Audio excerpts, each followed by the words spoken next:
Is training her to become a future service dog for a veteran or first responder. And on this Veterans Day weekend, it was yesterday, we are celebrating it today, though, we wanted to give you a look at what Camden's future holds. 11 News reporter Megan Pringle introduces us to a local veteran and her puppy with a purpose. It's something that is part of Melanie Monts De Oca's everyday routine, leaving the house. As simple as that sounds, there was a time when this wasn't possible. Once you force yourself up and out of bed, then you can, take one more step forward. And you just keep taking one more step until you get there. Let's take a step back to tell you how she moved forward. Melanie spent 10 years in the Navy. The pictures don't show it, but during that time, she began to experience serious health problems. And when she returned from deployment, it got worse. I was really having a lot of medical issues. I was in and out of the hospital constantly, in constant pain. On top of that, she was having mini strokes. I was anxious to be alone. I was anxious to be in public, and just kind of stopped living. All of that changed when she applied for a service dog.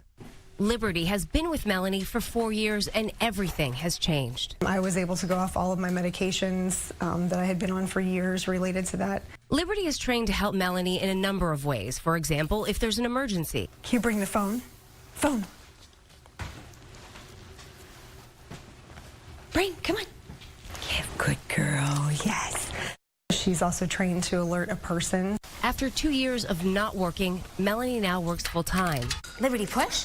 Yeah, good girl. Liberty's able to be with Melanie all the time, at home and here at work in Frederick. That's because she's highly skilled, trained by America's VetDogs.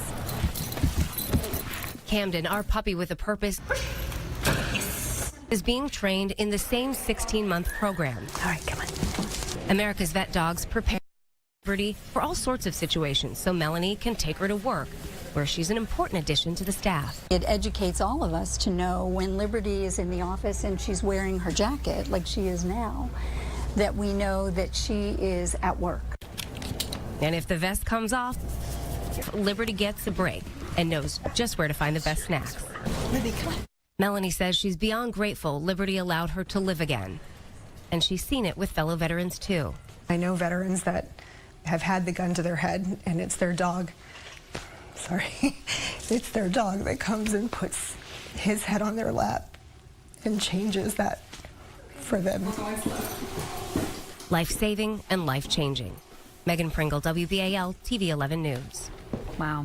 Amazing. Such a special program. Absolutely. They're doing wonderful things, and it's cool to see them, in their real life work environment. The dog at work, under the desk, pushing the door open. It's just fascinating to see how they're trained and, more importantly, what they do for these veterans. Absolutely. By the way, it does cost $50,000 to fully raise and train a service dog. Not cheap, but America's VetDogs give those animals to their veteran or first responder for free. And if you'd like to learn more about America's VetDogs, including how you can donate to the raising of a future service dog or how to name one or become a puppy